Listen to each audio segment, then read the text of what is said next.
할렐루야, 영혼의 쉼터에 오신 여러분 사랑하고 축복합니다. 특별히 오늘은 시편 설교가 시작된 지 첫 돌이 되는 날이네요. 그동안 기도와 사랑으로 응원해 주신 분들에게 진심으로 감사를 드립니다. 오늘 시편 61편은 다윗이 압살롬의 반역을 피해 요단 동편 마하나임에서 기도하던 사무엘하 17장을 배경으로 기록된 시입니다. 지금 다윗은 목숨을 걸고 하나님에게 도와달라고 기도하고 있어요.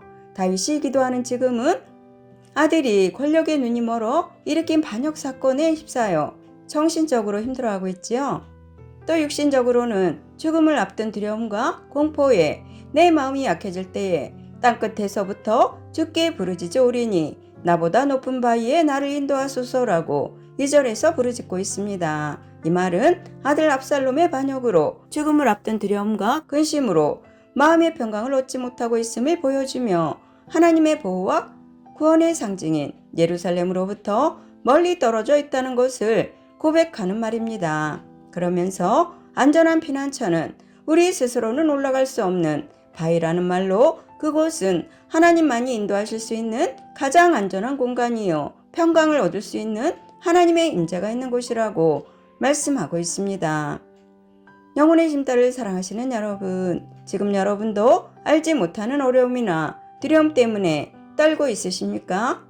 다윗이 기도할 때는 앞으로의 일을 몰라 두려워했지만 하나님을 믿고 기도할 때 구원의 확신을 깨닫고 담대해진 것처럼 무엇이든지 기도하고 구하는 것은 받은 줄로 믿으라. 그리하면 너희에게 그대로 되리라라고 예수님이 선포하신 마가복음 11장 24절 말씀을 의지하시기 바랍니다.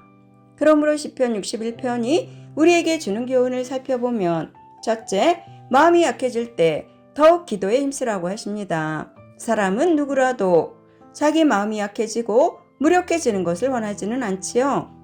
그런 이유로 우리는 어떤 문제가 있거나 잘못되었다는 것을 알고도 끝까지 자기 잘못을 인정하기 싫어하고 피해가려고 합니다. 그러다 보니 하나님과의 관계는 물론 우리의 삶 자체도 망가집니다. 따라서 자기가 느끼는 심리적인 문제가 생길 때 무엇보다도 하나님에게 시선을 돌리라는 것입니다. 영원하지 않는 세상의 방법으로는 해결할 수가 없습니다. 그러므로 문제를 해결하는 열쇠를 쥐고 있는 분이 누구인지 우리는 알아야 한다는 말입니다. 둘째, 성도는 남을 위해 기도하는 사람으로 살라고 하십니다. 다윗은 하나님이 기도에 반드시 응답하신다는 사실을 경험했기에 후손에게까지 왕권이 이어지기를 소망합니다. 그래서 기도에 응답하신 하나님에게 감사의 서원을 드릴 것을 약속합니다. 더구나 남을 위해 기도하는 것은 성도의 마땅한 의무예요. 예배소서 6장 18절은 모든 기도와 간구를 하되 항상 성령 안에서 기도하고 이를 위하여 깨어 구하기를 항상 힘쓰며 여러 성도를 위하여 구하라고 했습니다. 이것이 하나님께 받은 사랑을 확인하는 길이며 온 세상 사람들이 구원받기를 원하시는 하나님의 뜻이기 때문입니다. 그럼에도 우리는 고난을 당할 때 기도하기보다는 낙담에 빠집니다. 하지만 다윗 왕은 고난이 닥쳐왔을 때 곧바로 하나님을 찾았지요.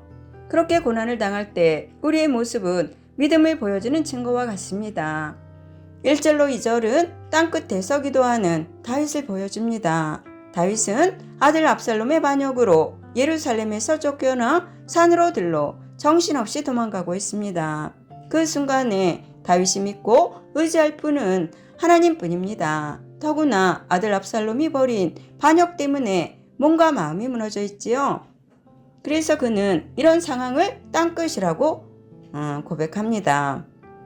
하나님이 계시는 곳에서 멀리 떨어진 곳에 있는 이방 땅일 수도 있고 또 다르게 해석하면 땅끝이란 말은 공허한 인간의 마음일 수도 있습니다. 그의 마음이 절벽에 달린 것처럼 위태롭거나 하나님을 찾지도 만나보지도 나아가지도 못하는 상태가 바로 땅끝이라고 할 수가 있어요.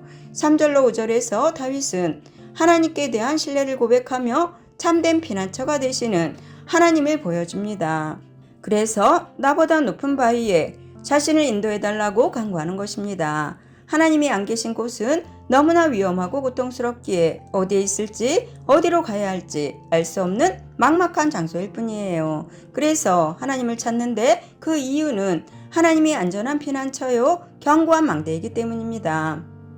하나님의 장막에 머물며 하나님 날개 아래에 피하는 것이 곧 임재 안에 들어와 하나님의 인도하심을 따르는 것이야말로 구원이며 참된 복입니다. 다윗은 구원이 하나님에게서 온다는 사실을 알고 있었어요. 왜냐하면 이제까지 지켜주신 하나님은 지금도 앞으로도 지켜주실 하나님이심을 알았기 때문입니다. 비록 지금은 혹독한 고난 가운데 있지만 다윗은 이전과 같이 계속해서 하나님과 신령한 교제를 나누기 위해 매일 기도하기 때문이에요. 그러므로 고난으로 인해 하나님과의 교제가 끊기지 않도록 우리도 늘 기도해야 하겠습니다. 6절로 8절은 왕을 위해 기도하면서 영원히 찬양하겠다고 서원합니다. 드디어 다윗은 하나님이 자신의 기도에 응답해 주실 것을 확신합니다. 결국 하나님은 다윗을 예루살렘으로 다시 돌아가게 하실 것입니다. 그리고 이 사건으로 인해 다윗은 믿음이 더욱 견고해져서 자신의 후손들까지 왕권이 지속되기를 간구하며 찬양하기를 서원하고 있어요. 이렇게 하나님의 임재 안에 거하는 것이 복이지만 많은 사람들이 오히려 그 복을 거부하고 하나님을 떠나려 합니다. 우리 안에 있는 죄의 본성이 거룩하신 하나님보다 세상을 더 좋아하게 만들었기 때문이겠지요.